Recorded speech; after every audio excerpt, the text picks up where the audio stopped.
Alright, so for today's vlog is gagawa tayo ng tawag sa Tagalog nito. Tawag kasi sa amin um, badhuya. Kumbaga, yung saging na dinurog tapos nilagyan siya ng harina. Gagawin ko sana siya ng maruya kasi nga lang sobrang lambot na hindi na siya maganda gawin. So ginawa ko na lang ganito.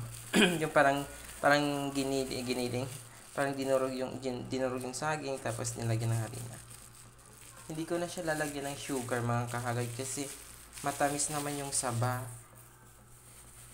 Kasi sayang kasi mga kahagay. Ito yung ating pinaka-almusal and merienda natin. So ayan siya mga kahagay. Ayun mga kahagay, dahil pasukan na naman ngayon, 1 year na naman tayo magsasuffer ng ingay, ng, alam mo ba yun, yung mga chismisan ng ating mga kapitbahay, makikita na naman natin sa eskwelahan or sa ang sulok ng party, ng mga marites, tapos maaga pa nagbubulyawan, naghihiyawan. 1 year na naman natin maririnig yan mga kahagard, ano? Kaya ihanda na natin yung ating mga tenga dahil sa mga kapitbahay nating maiingay dahil sa kanilang mga anak na matitigas yung ulo. Ayan, sa mga kahagard, nangialam na tayo sa kapitbahay, pasensya na. Ayan, so lulutuin na natin ito mga kahagard, no? So ayan, maglalagay na tayo dun sa ating kawali mga kahagard. Parang kulang pa ako ng harina, pero okay na ito.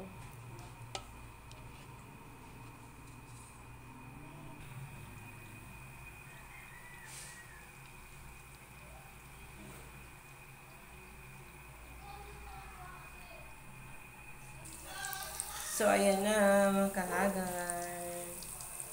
Nailagay na natin lahat yung ating prinito. Ay, nakalimutan ko pala lagyan siya ng egg. Siguro mas malasa siya, pero okay lang yan next time kasi meron pa naman tayong saging. So, ayan mga kahagard. Ayan na mga kahagard. Just baliktarin na natin. Baliktarin na natin. My favorite baliktaran. Charot. Ayan yung result. Oh my God. Malambot lang talaga siya mga kahagay kasi yung saging natin napakalambot na. Ayan. So, ayan na mga kahagay. Charan! Ayan na. Presenting my finished product.